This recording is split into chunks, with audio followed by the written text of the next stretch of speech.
Hey everybody, it's CG. Okay, so we repositioned my hand there. Sorry guys. Heard back from the doctor today. There is definitely a stone there, and they were having trouble seeing it, but they did finally get a view on it. And they kind of have an idea where it's at. So what they want to do, the GI and the surgeon stuff that they were talking to came in today, and what they want to do is they want to go in through his side. And they want to go in with a wire that they're going to push the stone further up past where the inflammation and stuff is. And they're just going to literally push it through so that they can go through the throat and get the stone out.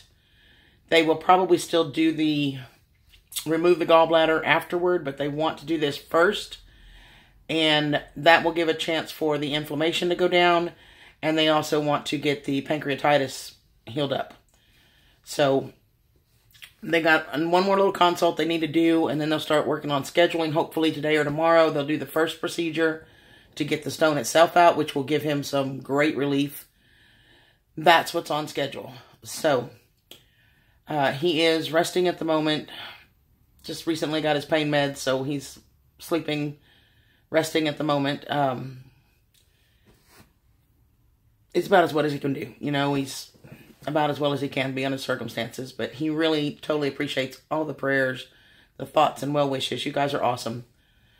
So then you guys know that he has up to this point been refusing to accept assistance because, well, he's a guy and he's got his pride. So, but we did have that come to Jesus talk that I mentioned before, and he's finally relented enough to let us get him some help.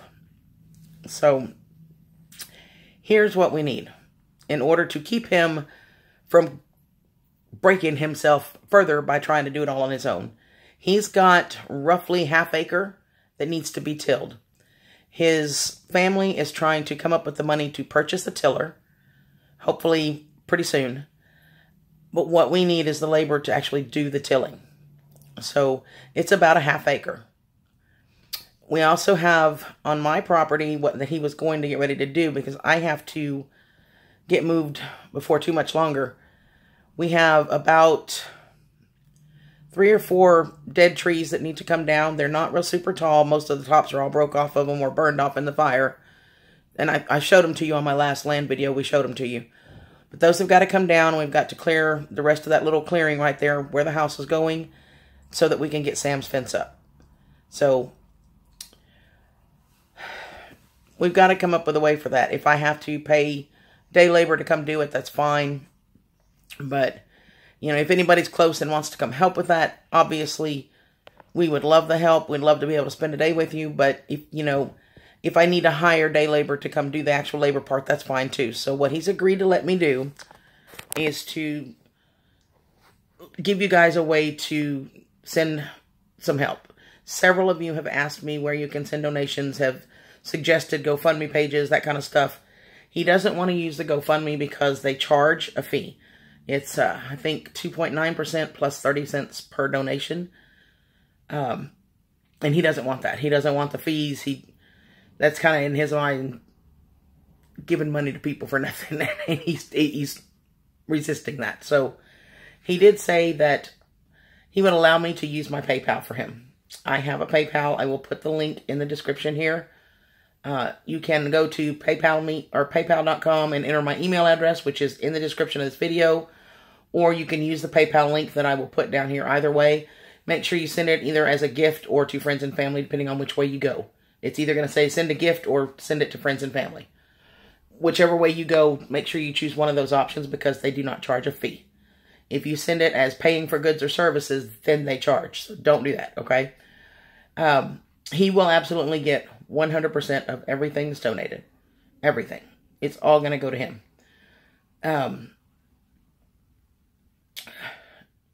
We know that it's hard. Times are hard for everybody. So if you can't, please don't feel obligated. Please. He doesn't want that. But there are several that have asked where specifically. So it took me a lot to get him to the point of letting somebody help him. But it does look like he's going to end up having surgery. And, you know, there's going to be recovery time, and he's just physically not going to be able to go do that. But yet, the garden's got to get tilled. His seedlings are started. I will be going by the house tomorrow to check on all of that and look in on the dogs and, you know, all that's got to be done. But the garden's got to get tilled in order for us to get it planted for him. So that's kind of where we're at. Again, this is really hard for him, you guys. Honestly, he has a lot of pride, and he's done all this on his own, and he takes a lot of pride in that. So from the bottom of our hearts, and my heart specifically, and his family, thank you guys so much for all of the prayers and the well wishes and the willingness to help. It's just amazing. So if you guys have any questions, or if there's anything I didn't answer, or you'd like to know further details, please just let me know in the comments, or you can email me. My email is in the description here. Andy does read your comments. I have been reading all of your comments. I know I have not responded to all of them, but there are over 200 of them between the 3 videos. And between taking care of him, taking care of me and the dogs here and working, I just have not had time. I'm behind on watching videos. When I do get home, I crash. And I'm sorry for that. I apologize. I will get to it. But we have read all of your comments. We love you guys. And we thank you for everything you're doing. So as soon as we know more and when they're going to start these procedures, I will be back and I'll update you guys again and let you know for sure. So until then, thanks again, and we'll see y'all on the next video. Love you guys. Bye-bye.